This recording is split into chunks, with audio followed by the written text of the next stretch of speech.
31 orang yang anggota kumpulan Tuhan Harun ni yang telah diarahkan untuk hadir di pejabat agama itu, eloklah dia menyerah diri kepada kita sebelum kita mengesan mereka.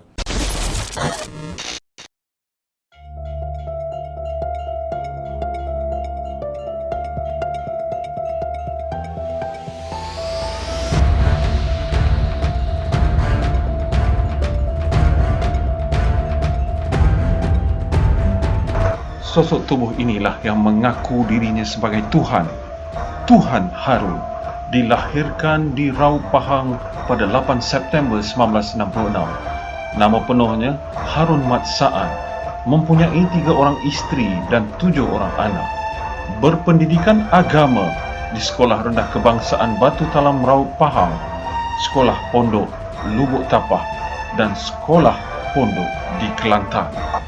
Pernah dituduh dengan pelbagai bentuk jenayah di mahkamah, antaranya skim cepat kaya, ajaran sesat dan membunuh. Bertemu kembali. 4 pengarah serta seorang penaung 2 syarikat hari ini didakwa di Mahkamah Seksyen Kota Baru atas tuduhan menerima deposit haram daripada pendeposit membabitkan wang mencecah RM36 juta. Turut didakwa 2 syarikat berkenaan, Pan Phoenix Dina Sdn Bhd dan Business Time Dina Sdn Bhd yang beroperasi di Pengkalan Chepa, Kelantan. Mengikut pertuduhan, syarikat Pan Phoenix Dina Sdn Bhd beralamat di Taman Bendahara Pengkalan Chepa didakwa menerima deposit daripada orang awam tanpa memegang lesen yang sah di antara 13 September 2006 hingga 7 Jun 2007 mengikut Seksyen 6/4 Akta Bank dan Institusi Keuangan 1989. Manakala syarikat Business Time Dina Sdn Bhd di Wisma Harun Mat Sa'ad, Kampung Beris Pancur, Pengkalan Chepa pula didakwa melakukan kesalahan sama antara 4 Januari sehingga 26 Mac 2008. Tuhan Harun mula dikenali setelah beliau dituduh di Mahkamah Session atas tuduhan mengumpul deposit sebanyak ringgit Malaysia 35 juta. Ianya dikaitkan dengan satu skim cepat kaya dan beliau dipenjara selama 15 tahun. Selepas itu, beliau menubuhkan satu ajaran sesat dan menggelarkan dirinya sebagai Tuhan.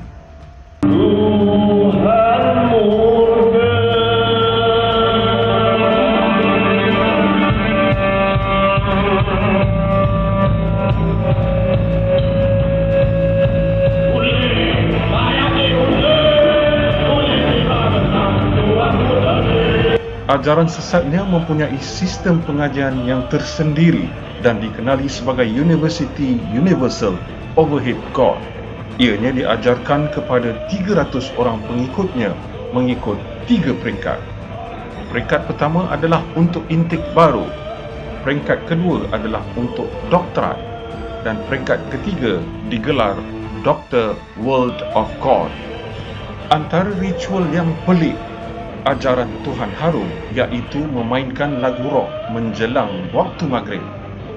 Kemudian, ianya mestilah disusuli dengan nyanyian lagu yang memuja Tuhan Harun. Selepas daripada itu, apabila azan berkumandang, maka makin rancak lagi muzik sambil terlompat-lompat. Ajaran ini kelihatan begitu jelas telah terpesong daripada akidah Islam apabila Tuan Harun mengaku dirinya sebagai Tuhan dalam dokumen-dokumen bercetak, iaitu dokumen seperti Tuhan Harun 2013, Bedah Siasat dan Spiritual Tuhan, dan Tuhan Satu Rahsia. Selain daripada itu, ajaran ini juga percaya bahawa Sungai Pelik merupakan tempat pertemuan manusia dan Tuhan. Mereka juga percaya bahawa pengikut-pengikut Tuan Harun sahaja yang mempunyai Tuhan. Mereka juga mengenali Tuhan dan pernah berjumpa dengan Tuhan. Ajaran ini telah dapat dikesan oleh Jabatan Agama Islam Pahang. Seterusnya, Tuhan Harun dikehendaki oleh pihak berkuasa.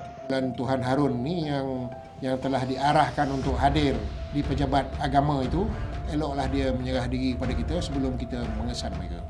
Ketika siasatan berkenaan dengan ajaran ini sedang dijalankan dengan giatnya, tiba-tiba Malaysia digemparkan dengan kes pembunuhan Ketua Penolong Pengarah Bahagian Kuasa Jabatan Agama Islam Negeri Pahang, Ahmad Rafli Abdul Malik, dibunuh di hadapan rumahnya. Beliau merupakan pegawai penguatkuasa yang menyiasat ajaran Tuhan Harun.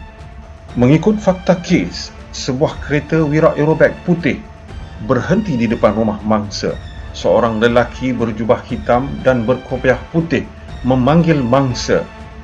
Sebaik sahaja mangsa pergi ke arah suspek, seorang suspek yang berada di tempat duduk belakang kereta tersebut keluar lalu menembak mangsa.